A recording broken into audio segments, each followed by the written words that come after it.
साध संगत जी, प्रेम से कहना धन निरंकार जी। एक नई साखी के साथ स्वागत है आप सभी का आपके ही अपने चैनल पर। साध संगत जी, किसी भी काम को करने के लिए जोश के साथ साथ अनुभव का होना भी बहुत ज़रूरी है और आज की साखी इसी विषय पर आधारित है। चलिए आज की साखी सुनते हैं। साध संगत जी, पुरानी बात है। रामदीन नाम का एक व्यापारी था जो अपनी व्यापारी समझ के कारण दोनों हाथों से खूब धन कमा रहा था। उस व्यापारी को कोई भी टक्कर नहीं दे सकता था। वो दूर दूर से अनाज लाकर उसे शहर में बेचता था जिससे कि उसे बहुत लाभ होता था। अब रामदीन अपनी इस कामयाबी से बहुत खुश था, इसीलिए उसने सोचा कि अब मुझे अपना व्यापार बढ़ाना चाहिए और इसीलिए उसने पड़ोसी राज्य में जाकर व्यापार करने की सोची।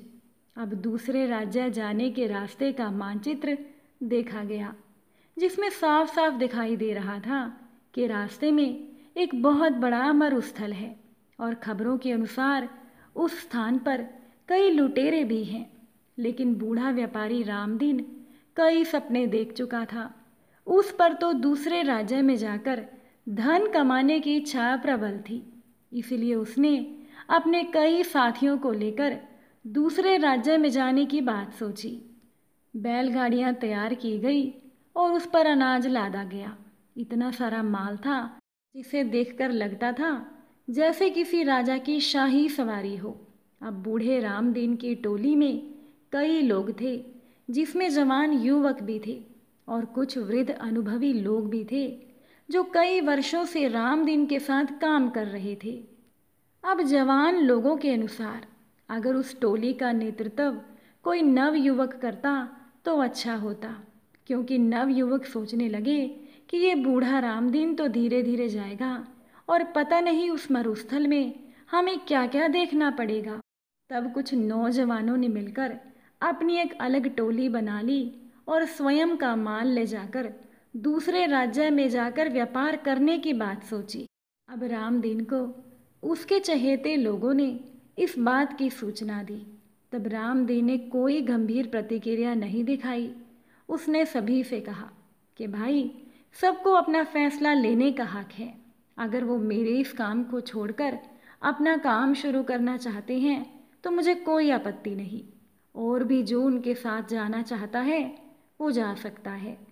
अब तो दो अलग व्यापारियों की टोली बन चुकी थी, जिसमें एक का नेतृत्व वृद्ध रामदीन कर रहा था और दूसरे का नेतृत्व एक नव युवक गणपत कर रहा था। दोनों की टोली में ही वृद्ध और नौजवान दोनों सवार थे।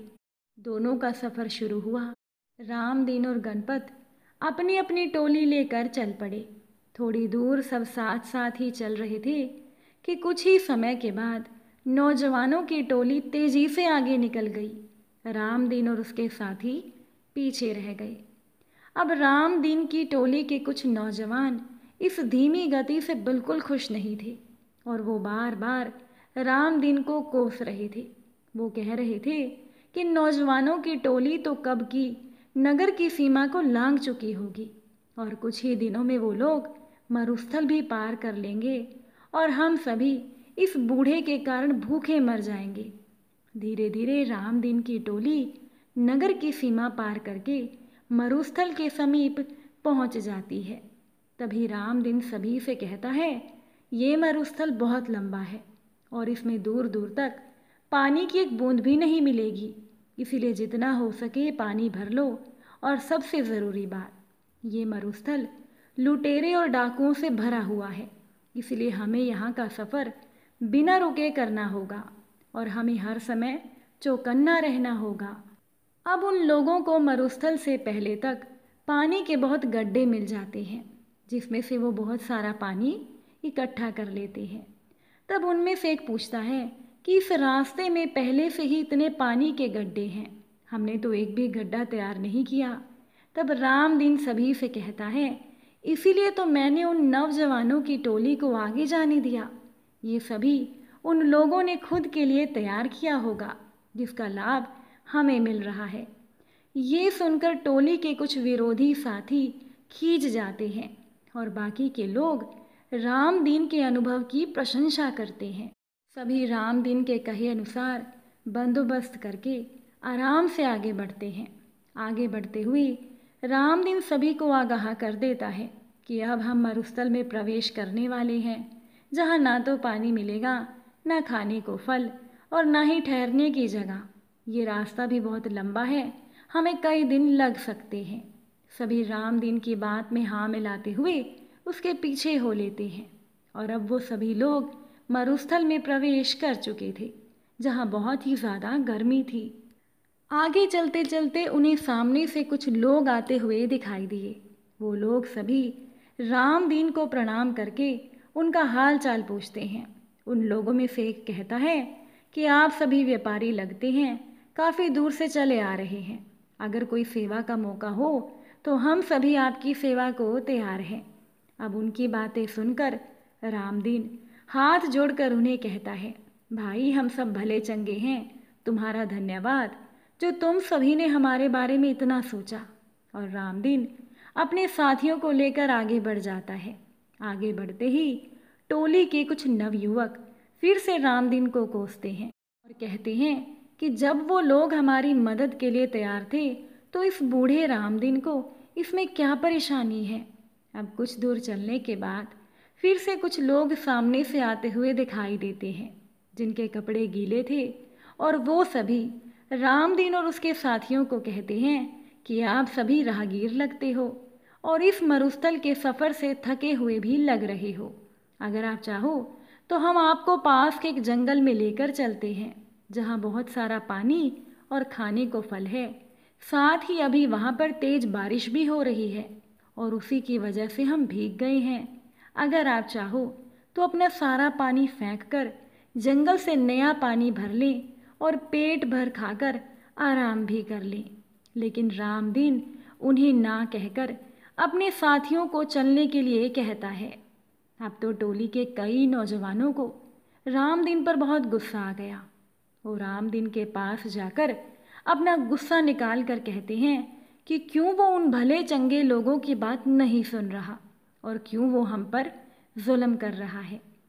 तभी रामदीन मुस्कुराते हुए अपनी टोली के लोगों को कहता है कि वो सभी लुटेरे थे और हमसे अपना पानी फेंकवाकर हमें निसहाय करके वो लूट लेना चाहते थे और हमें यहीं पर मरने के लिए छोड़ देना चाहते थे। तब वो नवयुवक गुस्से में दांत पीसते हुए कहते हैं कि सेठ जी, आपको ऐसा क्यों लगता है। तब रामदीन ने उनसे कहा, तुम खुद ही देखो, इस मरुस्थल में कितनी गर्मी है। क्या यहाँ आसपास कोई जंगल हो सकता है? और यहाँ की भूमि तो इतनी सूखी है कि दूर दूर तक बारिश ना होने का संकेत देती है। यहाँ एक परिंदे का घोंसला तक नहीं तो फिर फल फूल कैसे हो सकते हैं। और ज़रा अपनी निगाह उठाकर देखो, दूर दूर तक बारिश के बादल नहीं हैं, ना ही हवा में बारिश की ठंडक है, ना ही गीली मिट्टी की खुशबू है। तो उन लोगों की बातों पर यकीन कैसे किया जा सकता है।